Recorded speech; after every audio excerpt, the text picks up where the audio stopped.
Good morning, all. It is Batman Mug Kona Coffee time with Pastor Ken, which means it is once again Mondays on the Mountain. I'm thrilled to be chatting with you this morning. I hope that the new year finds you doing spectacularly so far. Most of our resolutions don't usually fall off until about the 15th or so.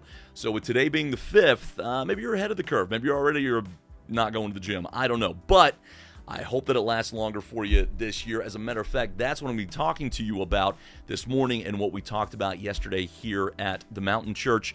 Every year we set aside a few weeks in the beginning of the year just to talk about first things. And that's the name of the series we walk through. And what we do is we focus on God's emphasis on the first things in our lives. And we get kind of in the beginning a bit Old Testament-y, so I'm going to do that with you this morning. In the Old Testament, in the book of Exodus, God is giving the children of Israel instruction about the Levitical sacrificial system. Now, that is something that PETA absolutely hates. By our modern standards, it seems kind of brutal and barbaric towards animals, but what God was doing in that was always pointing to Jesus.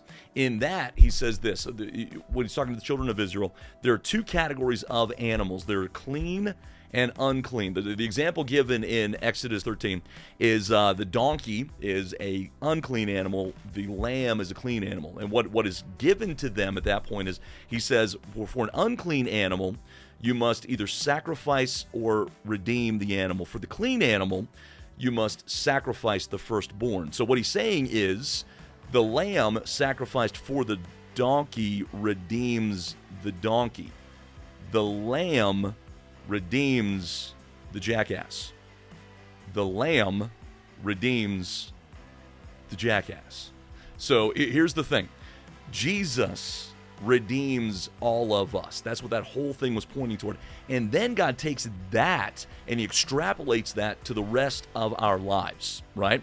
He takes that and he says, when you prioritize the first things first, I will redeem the rest. So how we attack each day is of really crucial spiritual importance. I'm going to advise you in this. How you start your day really dictates how the rest of the day will go.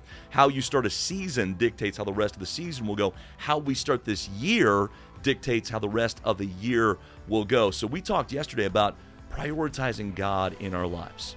He doesn't just fit into our lives. He is everything about our lives. So moving into 2026, my question to you is this: is God a first priority in your life? Maybe you're in a position where you can say, no, but I want him to be. That is a beautiful place to be. And that offer to make him first is on the table for all of us at all times. God, we set ourselves aside. We prioritize what you say and what you do, and then you redeem the rest. When it comes to physicality, disciplines, finances, I've heard it said this, that God will do with 90% of whatever we are, whatever we have, when we give him the first things, the first fruits, the 10%, right? Then we can ever do with 150% of resources, of time, of strength, of spirituality, of mental clarity, whatever it is. Prioritize God. In his presence, all things are found redeemed, beautiful, new, strong, and hope-filled. So I hope that you have an amazing first full week of January. I'm excited to keep going on this journey with you. I'm excited as the redeemed, the unclean redeemed. We can expect God's going to do big things in 2026. God bless you guys. I'll see you on Sunday.